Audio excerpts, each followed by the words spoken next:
Okay, so I'm going to bring you guys through a quick warm-up to get us started for the rest of the programming.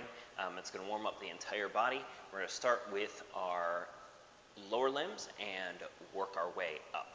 Okay, so right now I have my right leg in front. I'm going to take my right arm underneath my right knee. I'm going to grab my left bicep, and then I'm going to put my left hand on the top of my knee. I'm going to start by sitting up tall, squeezing the knee to my chest. I'm going to flex my foot, and then we're just going to bend and straighten this front leg. Nice and easy, really thinking about squeezing the quads at the top. 4 and 4. Okay, the other way you can do this is by pinching the knee to the chest, actively trying to keep the knee pinned to the chest as you bend and straighten.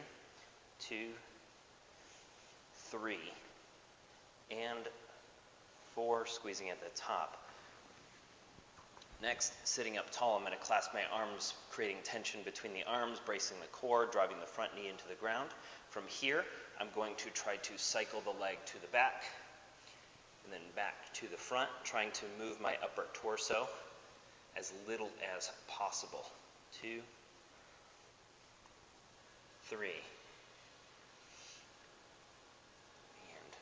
4. Finishing with this in the back, sitting in our 90-90. From here, I'm going to grab the front foot. I'm going to start by driving the knee into the ground. I'm going to curl the hamstring into my hand, driving the knee in, thinking about rotating from the hip. So the more tension that I create here, the better. Driving that knee into the ground, curling that hamstring, using that to pull me forward, and then drive through the shin to sit back up. 1, again, knee down, hamstring curling.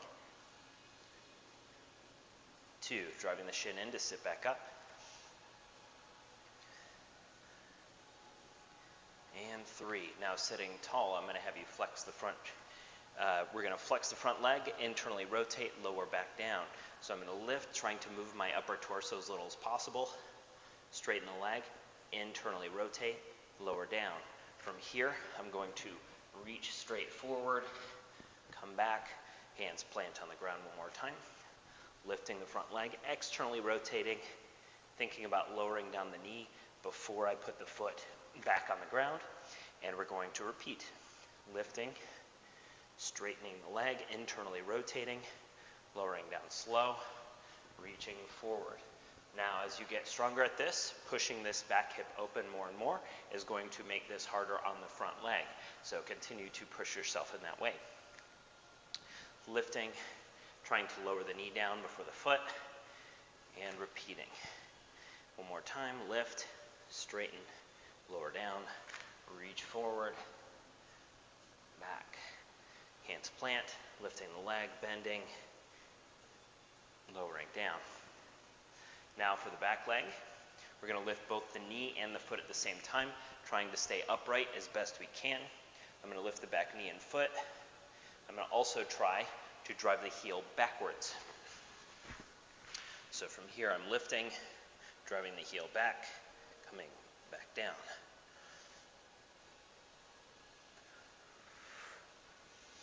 Doing that 4 times, 3 and 4. Okay, let's switch sides. Same thing on the other side. Left leg in front. I'm going to take my left arm underneath the left knee, grab the right bicep and on top. This time I'm going to show you a slightly different variation. So you're going to flex the foot, you're going to internally rotate the tibia. I'm going to straighten the leg, externally rotate, driving the pinky toe out, bend the leg, straighten the leg, internally rotate, down, straighten, externally rotate. Down, working on bending and straightening. Think about squeezing the quads at the top or trying to squeeze the quads to get the hamstrings to lengthen, keeping all of this as active as possible. Now sitting up tall, what I'm going to have you do is I'm going to have you plant your hands this time, lift the leg. The goal is to move the upper torso as little as possible. 1, 2, 3. 4, planting that leg down in the back. going to show you a slightly different variation this time. Last time we curled the hamstring into the hand, driving the knee down, trying to pull you forward. This time we're going to work on just externally rotating, lifting the foot, trying to hold, lifting the foot, trying to hold.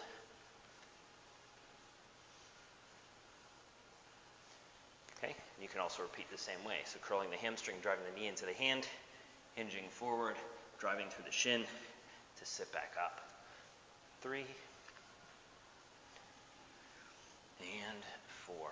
Now planting the hands, sitting up tall, keeping this back hip open as best you can, lifting the front leg, straighten, internally rotate, lower down, reaching forward, and back, lift, bend, trying to lower the knee down before the foot, lift, lower down, reach, rotating. 3. And last one, lifting, reaching, lowering down, reach, back, lifting, bending, lowering down. Now for the back leg, remember, sitting up tall as best you can, lifting both the knee and the foot at the same time, creating tension through the arms. Lift, drive the heel back. 1, 2, 3, and 4. Good. Now for shoulders. We're going to lay face down. We're going to do some shoulder controlled articular rotations. I'm going to lay on the ground. I'm going to move my mic so I don't lay on it. Okay. From here, I'm going to lay face down, planting my head, and we're going to do some just controlled articular rotations. So I'm going to start by creating tension everywhere else in the body, making a fist, lifting into flexion. I can rest my forehead if I want. Lifting, internally rotating.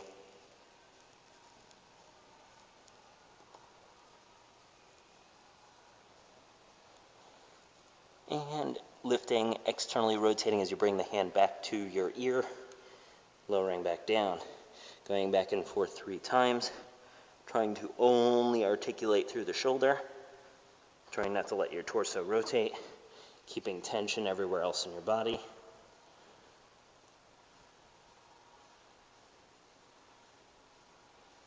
The more tension you create here, the better. So then switching sides. Trying to face this way so you can see the angle.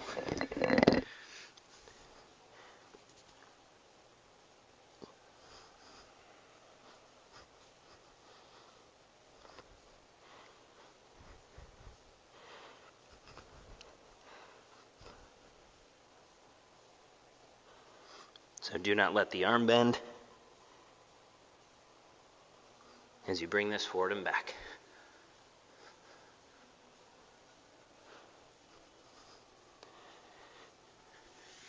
Finally, finishing with some external rotations here. So I'm going to bring my arms to 90 degrees. I'll show you at a different angle also. So I'm going to plant my forehead, bring my elbows to 90, arms to 90. I'm going to drive my elbows into the ground, drive my shoulders down towards my hips and down towards the floor. And then we're going to think about rotating from the shoulder 10 times. 1, 2, 3, 4, 5, 6. Keep tension in the legs as best you can. Brace your core. The more tension you create, the easier it's going to be to activate the external rotation.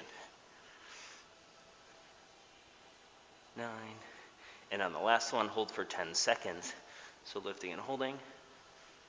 Keep ramping that tension up everywhere else. Squeezing the arms, squeezing the core, squeezing the glutes, squeezing the legs.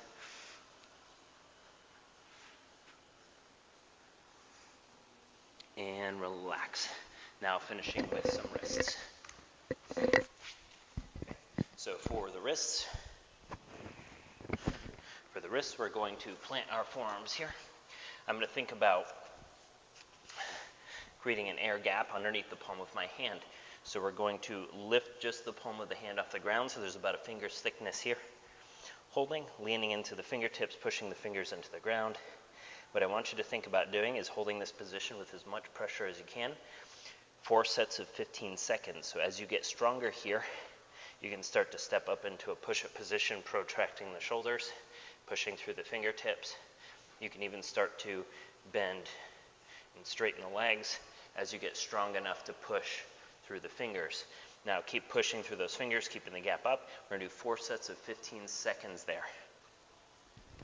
Okay, so once you've done 4 sets of 15, then we're going to work the other side of the forearm. Okay, so lifting the fingers. What I'm going to start by doing is hinge forward just a little bit, start to engage the front of the forearm, thinking about lifting my fingers away from the ground, lifting the fingers. Then I'm just going to hinge backwards just enough that I can get the fingers off of the ground barely. Okay, so this should really be lighting up the front of the forearm. Really engage. The more tension that you create everywhere else, the better. So squeezing the arms, squeezing the core, really trying to flex that. If you're having trouble or you're feeling this mostly in the top of your hand, you can also do this one this way, where I bend the arm here, pulling the wrist into extension, and pushing just a little bit deeper, trying to hold, pushing a little bit deeper, trying to hold with the muscles, okay? And repeating that a couple of times until the wrists have started to warm up. So that's good for our warm-up. We've kind of hit the whole body here a little bit, getting some stuff moving.